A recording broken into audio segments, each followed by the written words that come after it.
Hi, and welcome to the Lumina Legacy Podcast. I'm your host, Justin Gilder. On this podcast, we'll explore how to achieve and plan for a long, healthy life, as well as how to prepare for the inevitable and unforeseen through estate planning, insurance, and end-of-life decisions. We'll talk candidly with experts who advise high and ultra-high net worth clients so you can learn how to apply their strategies and tactics to your own longevity and legacy planning. Hi, Veronique. Hi. It's so great to have a conversation with you today. Really excited to talk about philanthropy and legacies and charitable foundations. You have been at the Michael J. Fox Foundation since its inception, and I'm so grateful to have an opportunity to talk to you. I'd love it if you could share your background with everyone so that we have a little bit of understanding of where you come from and the decades of experience you have in philanthropy. Yeah, I feel so fortunate to have had this incredible life experience of beginning with the Michael J. Fox Foundation when it was just a tiny organization with a passionate mission, and watching that grow and watching us achieve our milestones as we went. And I early on had this sense that this organization was going to truly move the dial, that it was going to actually affect change for neurological disorders, for Parkinson's disease, and I couldn't look away. I became more and more excited as we reached each new milestone. So before this, I worked in mental health. My parents were teachers. I didn't even realize at the time that I cared about this idea of when systems were broken and it felt like it was hard to fix. And some of that can come up like when you think of education, think of mental health. How do you get services to the people who knew it? And many of the conversations in the early days of the foundation were, how do we get to faster cures? How do we fix a system that is slow? At the time, it took 27 years to get from an idea to a new treatment. How do we speed that up when people are like living with the disease? And now that timeline has shrunk to like 12 years. It's really accelerated, and the foundation has had a lot to do with it. But I could tell from the early days that we had the right mix of people, of passion, of focus, a little bit of irreverence, just a willingness to try new things and to do it a little differently to get to the outcomes that we wanted. So I stayed, and I've learned so much, and it's an incredible organization. It's been an amazing journey. And so, when did the Michael J. Fox Foundation form? It started in 2000. It was founded by a patient with Parkinson's disease who happens to be the actor Michael J. Fox, and I mean, we who have seen his films or seen his work or know him know that he is so optimistic. His motives are so pure, and his intentions were to do something to help. It's like, now I have an opportunity to do something. His instinct was also that good science combined with good business could make a great plan to get to cures faster. And so he quickly hired Debbie Brooks, who's the CEO and co-founder with a finance background, and she had worked in finance at Goldman, and then she went on to get her LMSW from a marriage and family therapist, and then she was helping little charities who were new and who needed to fix some things behind the curtain. She would go from kind of shop to shop and kind of help them get on the right path. And her name was mentioned so many times to Michael when he was looking for the head of the foundation. And then it was the perfect mix of smart and heart and right ideas. And I do think that this combination of business strategy with scientific expertise plus the passion and the voice of the Parkinson's community, that mix of all those players has been a special sauce that has really helped us to do amazing things within this field and for funding cures. We don't have our cure yet, but we have made tremendous improvements and we're on our way. It has been. We'll get there because I am very curious about that. I think one part to double click on, some listeners might be contemplating building a foundation. And you talked a little bit about the combination of factors that are required to have success as a foundation. irrespective of the particular charitable cause that you're donating to, if that's the right term, or where your mission aligns. Can you talk a little bit about some of those factors that are required for a foundation to have success and why those factors are essential? Yeah, I could comment on, I think, some of what has helped the Fox Foundation be successful is that there was equal strength and strategy and process both on the program side and on the back of the house, the fundraising and the strategic planning side. We had visionary people who were looking at our actual mission, and each nonprofit's going to have their own mission, but both sides have to be as strong and they have to be working hand in hand. And I think for us, we really kind of scaled as we went. We had to start small. I remember our first $1 million we funded, and we felt so incredible. Like, we funded $1 million in science. But and this last year we funded 144 million and 2 billion total since we've started. But we didn't start at 144 million. We had to build and we had to grow step by step and doing the next right thing. And it it really took taking risks, but taking the right risks. And we very quickly assembled smart people together, said, this is our mission. We put a board together. We got together a core group of funders who were going to help with that initial seed money. And then we also got together at the same time our executive scientific advisory board, and we talked with them about what are the priorities for the entire field, what is the right next thing to open the right next door, and to always do that strategically. And those three things kind of in motion together, always in lockstep. Like, we'd have many conversations about like, how much do we need to fund what we need to do in science next. And just, I guess my point is just working very closely with your program side, whatever your program is, and making sure you have the right players in the room to fund it and then to grow as you can. We've grown very quickly. I We are very lucky that way. I think not every nonprofit has the good fortune of having being able to bring together the right people, the right dollars, and the right programmatic strategy. But I do think even if it takes longer than ours, um, always having that sense of growth, but growth according to the program. I don't know if that's helpful, but I think it's incredibly helpful, especially to talk about the alignment of interests, the board, the executive scientific team as well at the outset, thinking about that.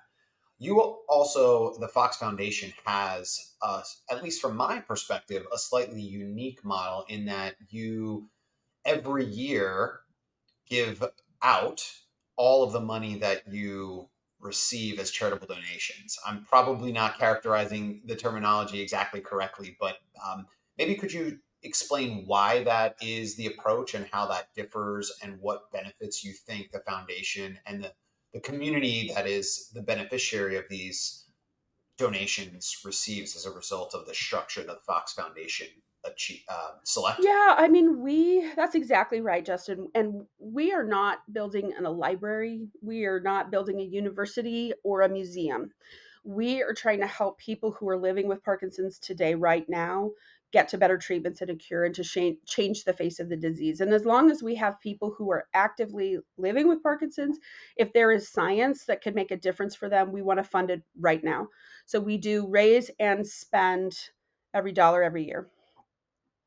It's and that might sound crazy, but it's actually been an incredible kind of like call to action for our community of like, let's do it now. Like, don't sit on that big exciting gift that you want to give at some point. The time is now. And that's always felt true with the Fox Foundation. There's always been momentum. And it made sense. The science was always ahead of the money, so it made sense to do as much as we could every year, and we've been able to do it. So it it feels good to do that. Was that always the structure, and was that intentional at the outset, or did you come to that as an organization over time? That was always the structure. It was always intentional of where we we wanted initially when we started, we wanted to go out of business within a decade. And of course we're realistic too that biology has a long runway, but the spirit of it is within this decade, how much can we accomplish?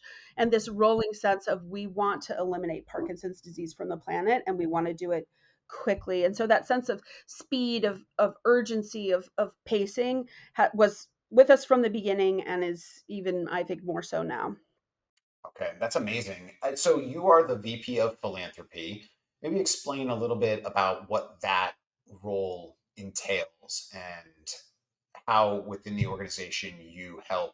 I think I'll speak, beyond me, but the Michael J. Fox Foundation, we are very patient centric in our mission, but we're patient centric also in our fundraising. And I think our sense of philanthropy is that individuals have personal stories. They're engaged in giving because it means something to them.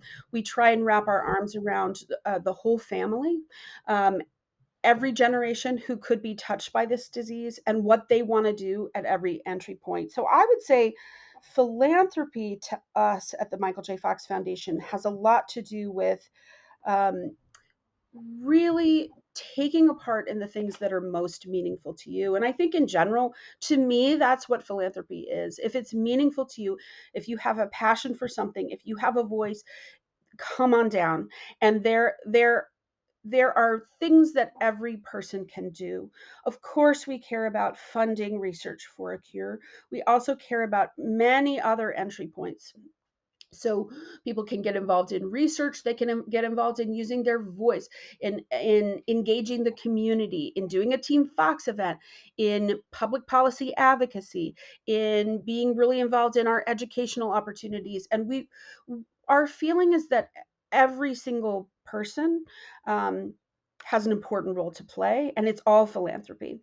Financially, of course, but something that we often find is that someone will give us a very significant gift, hand it to us, and say, now that that's out of the way, how can I help? And so we try and approach it in that way. Certainly our research resources, our funding for research, it fuels this engine, and it's only because of individual donors who supporters that we've been able to accomplish what we've accomplished. But we also like to address the whole individual and this whole process of living with Parkinson's disease. So to me, philanthropy equals where's your meaning, and therefore where is your action going to be. And so I work with individuals. I've worked the whole time I've been at the foundation, have worked with the Parkinson's community.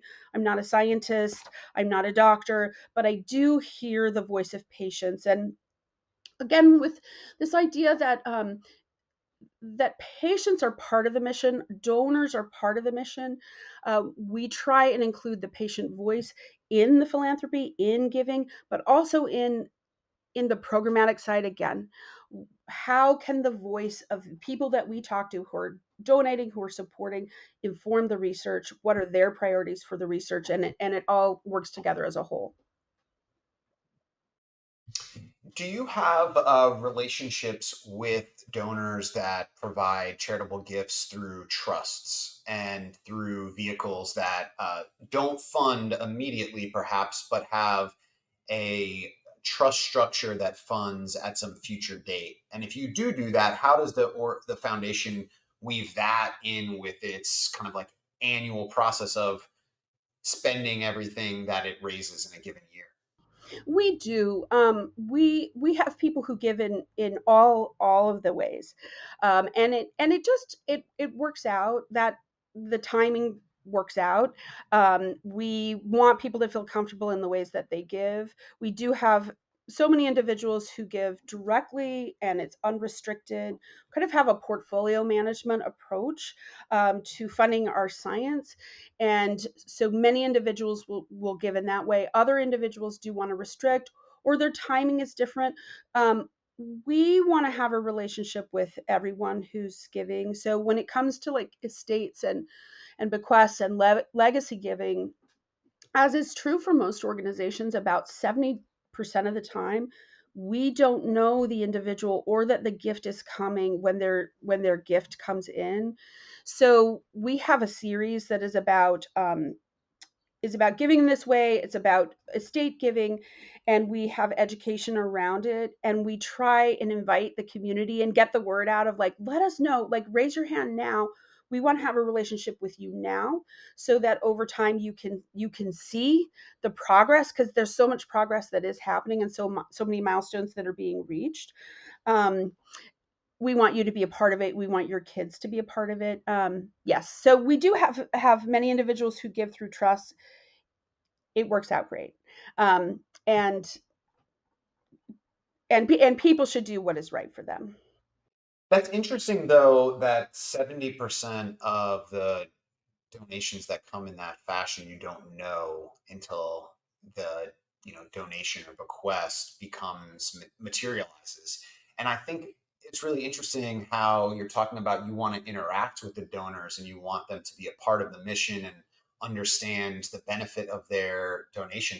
How do you speak to that and address that? Because I can imagine that there's great fulfillment that would come from making that bequest earlier in time, but there can be tensions between trust structures and timing, and yet it probably would benefit everyone, at least psychologically, and not just financially, but psychologically, to have that relationship built through time.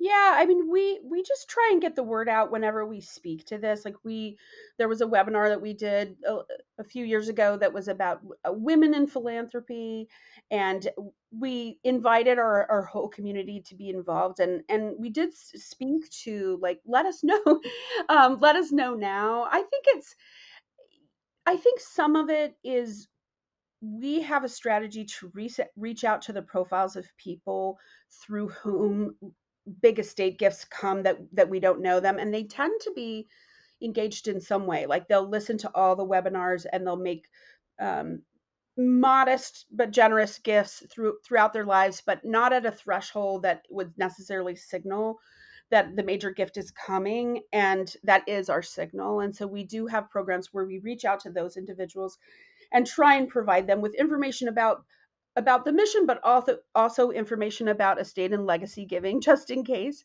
I think it's something that is just like going to change over time in the field. As as lawyers and families talk about estate giving and legacy giving and what they want to do, that this message is like, you don't have to signal amounts, but let yourself be known to the organization early, because there's benefits that'll come of it. Um, we do feel, at least in the work that we do, because ours is, it's about health, it's about families.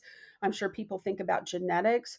That there is this sense that that it's not just one individual who's tends to be making this decision. Sometimes that happens, but it's every individual in the family decides that this is one of their priorities. Hmm. How do you communicate and measure impact? And well, so communicate that to these donors and then measure impact. So we measure impact, both programmatic and financial impact. Um, Scientific impact is what we like to tell our donors about. Every year we'll have a year in review that speaks to everything that we've accomplished in science that year, that we'll send around. We also we have we feel fortunate that we have a lovely triangle of individuals who are supporting at every level and in every way, and we try and have messaging for everyone, and also profiles of individuals, so we know what types of themes and messages are important to them, and we let them know. um, we we have webinars where we let people know about the impact in science. We also every year let people know what's happening with funding. We just try and keep in constant communication with our constituency, really, about every topic, whether it's science or whether it's the financial success. And does the organization, you've talked a little bit about legacy. That's part of the thematic reason we're having a conversation. As an organization, we help clients think about and plan for their legacy. Sometimes legacy is in giving, and clearly that's part of the Fox Foundation's makeup, right? I mean, this is creating a legacy in some respect for Michael J. Fox as an organization, but also it's giving donors an opportunity to participate in that. Is that concept of legacy one that is discussed with donors, and how do they think about it when they're kind of contributing to the legacy of another person in a way? And sometimes that's a personal thing, but they want to be part of a broader mission. So just kind of, how does that work? We try and have individual conversations with each person who intends to make a legacy gift and meet them wherever they are. Sometimes for them, it is about that. It's about legacy. Sometimes individuals just want to know that they have played their part in making a difference for Parkinson's disease. Michael recently said that he thinks he'll be part of the penultimate generation that deals with Parkinson's disease, and this sense of like, there's so many steps along the way in biology, but I have played my part. Um, Others want to be part of an organization that's going to actually make a difference. I mean, there are so many nonprofits out there, and most have incredible missions, but this ability to accomplish that mission and to do it quickly uh, is exciting. This sense that we're able to change a system that was certainly sluggish, and to put some fire in its belly, I think is exciting for many as like a model of change. And so some um, fun because of that. I would say the majority of people who are significantly funding the Michael J. Fox Foundation do it because they care about Parkinson's disease specifically, and so it's kind of built in. We find that we tend to be in kind of the top 3 of people's charities because it is a health issue, and because the Fox Foundation has had success. We had a huge breakthrough this year.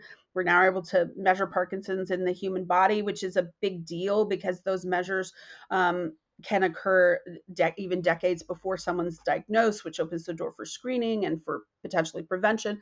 Also opens the door for personalized medicine. And so this sort of wave of letting people know this good news, people are excited about that, and they're excited about being part of the process of being involved with every step of the way of bringing about better treatments and a cure for Parkinson's. But I think there's another piece of it for our community, which is that Parkinson's takes a lot from people, and the relationships and the community and the sense of true success that's happening, and all of that meaning wrapped into it does give back. And I think for many people, just knowing that Parkinson's was assigned to their family for all the random reasons of so many things that happen on Earth.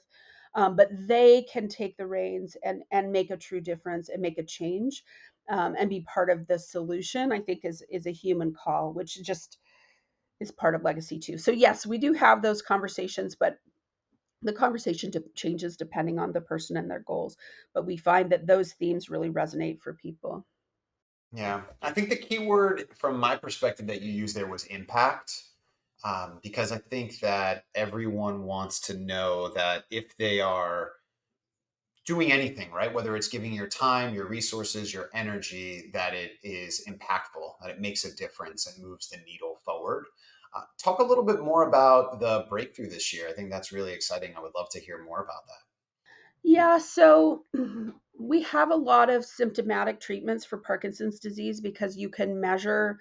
Um, so Parkinson's disease is a motor disease. There's dopamine helps control the fluid motor movements of someone, and they are depleted in Parkinson's disease. But we can replace that, and we can measure how someone walks down the hall. But we want more than that. We want actual treatments that cure or alter the course of the disease.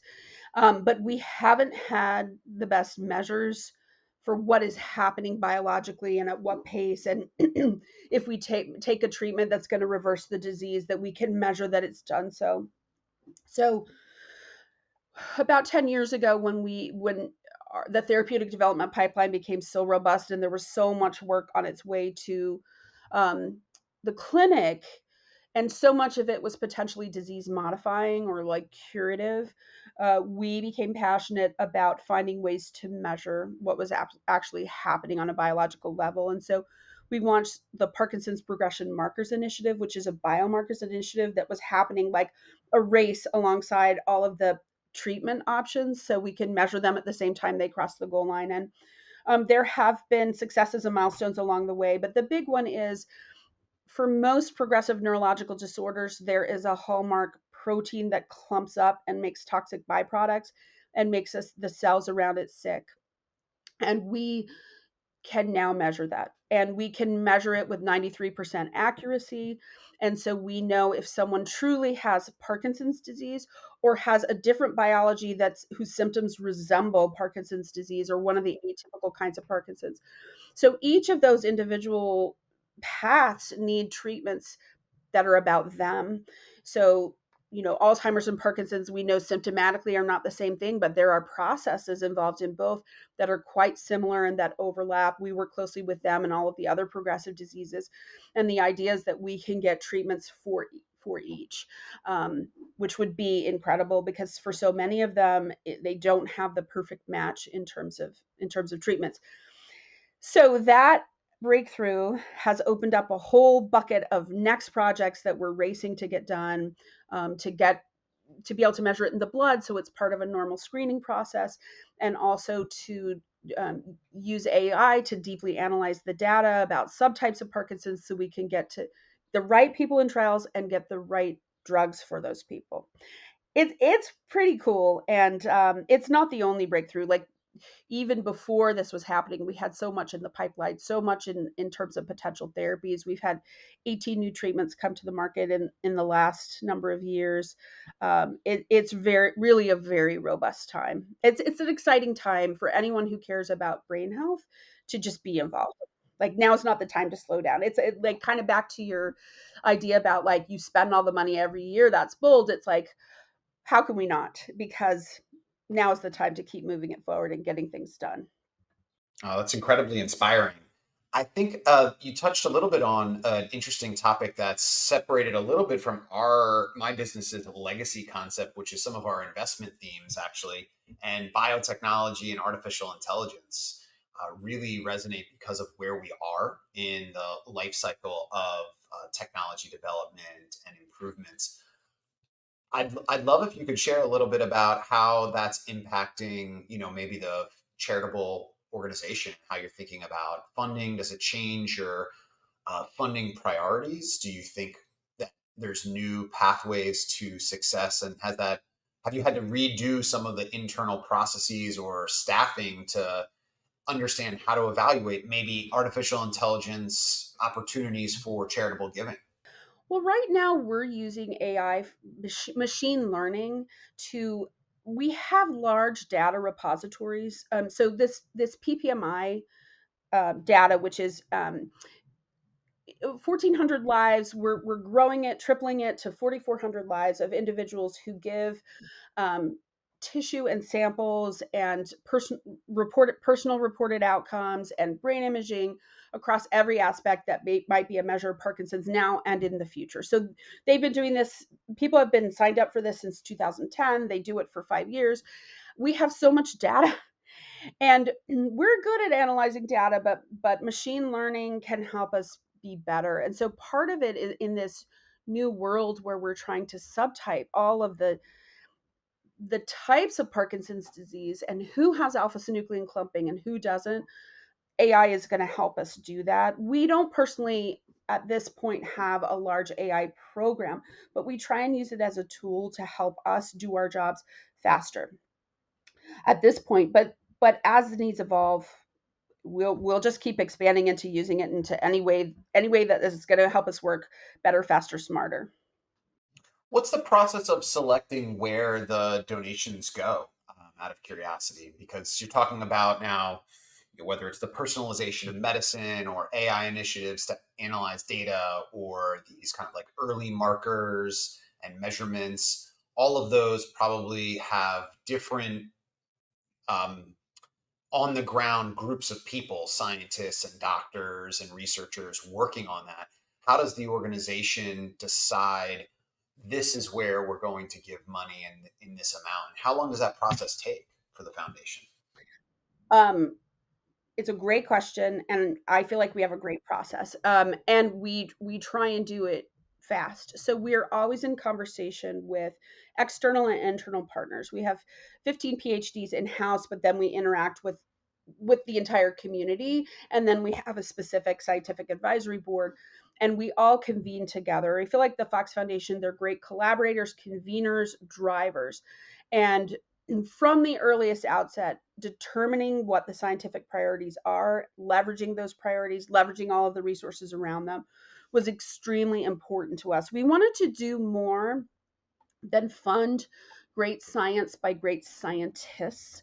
We wanted to do it with a plan. And so there are key questions. Like, so we talked about like those clumpy proteins.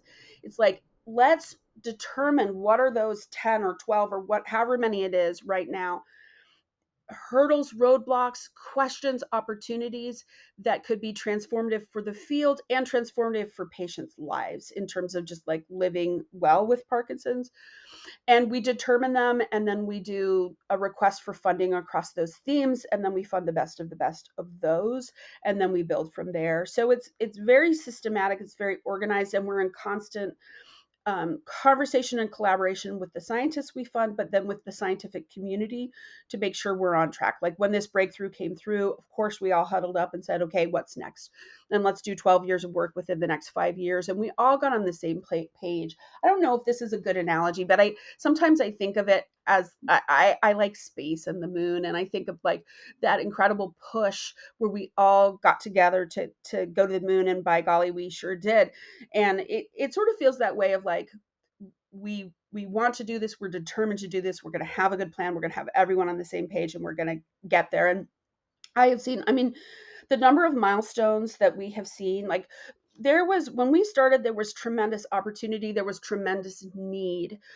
Most of the things now that are the most promising for having a cure or better treatments, we didn't know, or they were just on the horizon when we began. We didn't know about the genetics of Parkinson's. Now the genetics of Parkinson's is teaching us about the underlying processes that are at the heart of the disease. We didn't we knew very little about this clumpy alpha synuclein protein, which is now one of the key targets for a better treatment. And we have 15 therapies in clinical trials to try and break it down. Um, Biomarkers, we've made so much progress. Cellular processes, better dopamine replacement therapies. Um, it's it's been exciting, and I think this couldn't have happened if we were just if getting to a cure is like driving to the top of a mountain. You got to you got to build roads. You can't just analyze the topsoil. Yeah, you've got to really be focused and determined and fast about getting there and have a plan. And so far this has been very helpful, and not just a plan just for Parkinson's disease. We have to interact with everybody else that touches these kind of processes. So we're in conversation with the Alzheimer's. We're in conversations with geneticists, with stem cell people, with all of the experts that play a role in solving it. It's exciting times. It feels like it's a new era of biology and a new era of brain health. Yeah, it does. It does. How often do you go through that process? Is that an annual process where you say these are the kind of scientific priorities and this is what how we're going to fund, or is it more dynamic? Are you doing that on a quarterly basis to stay abreast? Quarterly basis, and then as new breakthroughs come out, then it's both dynamic and planned.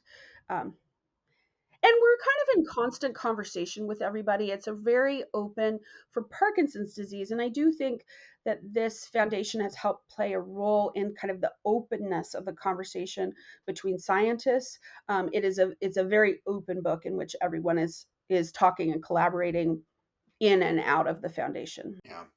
It's very interesting to think about process from a foundation and a donation standpoint, though, because you also have the concept of, I think you use a term, get 12 years of work done in 5 years, which is an amazing kind of mental model for it. But you're giving money away every year and reevaluating priorities on a regular basis. And yet those roads to get to the mountaintop take time to build, take time to plan. And so, like, how do you reconcile the it's going to take X years to get where we want to be, but we're looking regularly at milestones to produce change in outcomes? Well, that's where incredible sustained investment comes in place. So we commit ourselves. We're going to find treatments to break down those toxic alpha-synuclein clumps that are signature for Parkinson's. We're committed to that for the long haul, however long it takes. Now, we're also going to put this marker in blood instead of cerebral spinal fluid, and so we seek to our community of supporters and say, we need you now. Um, and people have been there for that, and I think people are excited to be part of something that can truly make a difference. And so our what we raise every year grows as well. um, and and as priorities shift, there's some things that become like we've solved them, and so we can let that go, and then there's new resources to bubble up.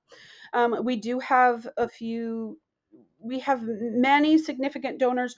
We do have some who um, are truly partners with us that have made a big difference too. I don't know if this is of interest, but so last year in 2023, we had 1,209,000 families who gave to the Fox Foundation, raising 144 million across 183,000 gifts. 91% of donors give less than 500, 95% give less than 1,000. But there were 160 families that gave 100,000 and more. There were 38 families that gave 500,000 and more. So um, everyone makes a difference, but those special partnerships with those families who are able to give on that level, we can really dig in and do big projects, and they have always been there for us, which is incredible. That really is. So I'm great that you brought that up. How can more individuals at that level get involved in the organization and in charity in general? Because making that kind of contribution to any individual charitable organization is incredible. Likely, people at that level may have the capability to do that across multiple organizations. And so, just curious, how do you engage with that community, and what advice do you have to that community that is maybe listening in and thinking about how they can impact the world? I feel like generally when someone is giving at that level, there's a level of savvy about trying to learn more about the organization, looking at their 990s, looking at their business model, looking at their achievements and accomplishments to assure themselves that those resources are being leveraged well. Whenever somebody gives at an extremely high level, or gives at all, frankly, it's a true mark of trust. And most of the time with significant donors, there's kind of a deep relationship that is built over time, and people can start small. People don't always come out with their largest gifts. This is something that they're going to give, and they're going to test, and they're going to see how it goes. And I think it makes some sense to just like spend some time with an organization. We do individually try and know the priorities of the person, that of our donors, of the people that we have these relationships with. So I think you just reach out, reach out to the charity, make contact, and start talking to them, start a dialogue. And there's learning, and there's also getting in touch with what your goals are as a donor, and what you want to accomplish with your legacy, with your lifetime, what you're going to feel really good about having made a difference with. It's a relationship, and it's very, very personal and individual. How big is the organization now, by the way? Just to kind of put this into context, you gave us some numbers around the number of donors and the size of the donations. The organization has grown over now almost 24 years, and you've been with it through that growth. How large was it when you started, and how large is it today in terms of headcount? Oh, so I was employee number 5, and now I think we're at 288, and growing and hiring.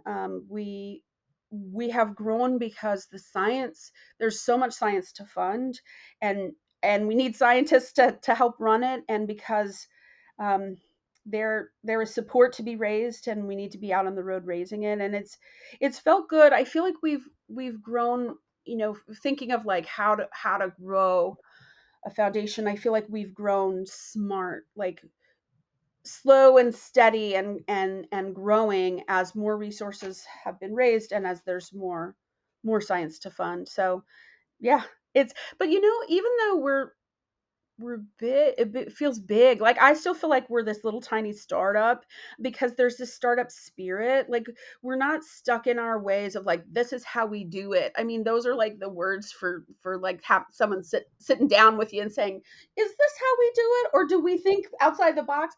um we try and be optimistic and bold and tenacious and curious, and try new things. And even though we're larger, it's like the more great things change, the more great things stay the same. We've changed tremendously, but we have always had at the heart people living with Parkinson's disease, improving their lives through incredible, strategically funded science, being done with sort of deep values behind the science. And it has been, yeah. So we're growing still. I think that growth will continue, but it's the right growth. How does the organization instill that sense of purpose across all 288 people? And like you just spoke so passionately about kind of the way the organization thinks. And at the end of the day, that's how people within the organization operate and think. And so, really curious, just to zoom out a little bit, to be inspired by the way you just talked about the mission of the organization, and how do you get that through to everybody? I think in some ways it's a self-selecting group. People We work fast, and we work hard, and we work in a focused way. And for so many people, that's really one of the most professionally exciting environments that they've had. And if it isn't, then it isn't, and that's okay. Um, we have, I think, in some ways, we have a good fortune of riches in terms of people who interview to work at the foundation, just such quality people. I mean, when I think of my colleagues, basically every single one of them, it feels like a mentor to me, no matter where they are in their career. It's incredible colleagues. um, I think it comes from the top. Michael is a very quality human being, and a passionate and optimistic and hardworking one. Debbie Brooks is the same, and she's been quite a visionary as the leader of this organization. And I think it all of our leadership is incredible, and it draws like-minded people. I don't know. I think we're lucky, but I also think if you build it, the right partners come. Hmm. That's beautiful. It Top down inspiration is always critical. It really is. So, how do you think about your own legacy? The podcast here, Illumina Legacy Podcast, we help our clients think about legacy. We speak about it regularly. It's part of your organization's both the legacy donations that people may give, but also the legacies of the people who are living and dealing with the disease of Parkinson's, and how they leave a mark in the world. But how do you think about your own legacy? I was thinking about this at the kitchen counter just the other day. I mean, we have had incremental progress for the last 23 years, but right now is such a turning point. Um, it feels kind of like the turning point when cancer went from being such a scary diagnosis to being like, okay, what kind, and what's the treatment? It's very personalized, and you can do this sort of feeling. And it feels like we are at that turning point for brain health. That the world is science is at that turning point. And I was just like washing my dishes, and it like hit me of like, I have been part of this section of history where we broke down so many barriers and we're still breaking them down, and we set the pieces in place to be on a faster track to solve diseases of the brain. And I mean, what a what a gift, what a change, what an incredible, I don't even have words for it, miraculous transformation it will be once we understand the brain better and we can solve those diseases. And just a sense that like I'm part of that. Like it's this whole huge community, but it's me too. And that's a worthy thing to spend my hours of my work life on, and it feels good. And not just that, the people in this community are just absolutely incredible. I've been so inspired by the thousands of conversations that you end up having when you're a fundraiser, or when you're communicating and educating around a foundation's mission. Those hours of conversation have been very worthwhile and fulfilling to me, and just I've just been lifted up by this community of people who care about this disease. And so, every year we have a gala in the fall, and every year there's a moment where I stand there and I look around at the 800 people in the room who all care about the same thing, and I'm like, it's good. It's good to find people that also care about what you care about. So I feel personally very lucky, very enriched. Ernie, that's such a beautiful way of thinking about the contributions that any person can make during a given day, and they add up over time. It's been such a pleasure to Mhm. talk with you about this. You're doing amazing work, and the organization is doing amazing work to support the changes that you said. And I love the way you brought that to kind of this new era of understanding and breaking down brain health and the diseases of the brain. And, let's hope that a cure for all of those is around the corner. And thanks in part to your hard work and the Fox Foundation's hard work and all the donors that are making it possible. Thank you so much. Thank you so much. Really appreciate the conversation. Look forward to talking again about this. All right. Thanks. Talk soon. Bye-bye.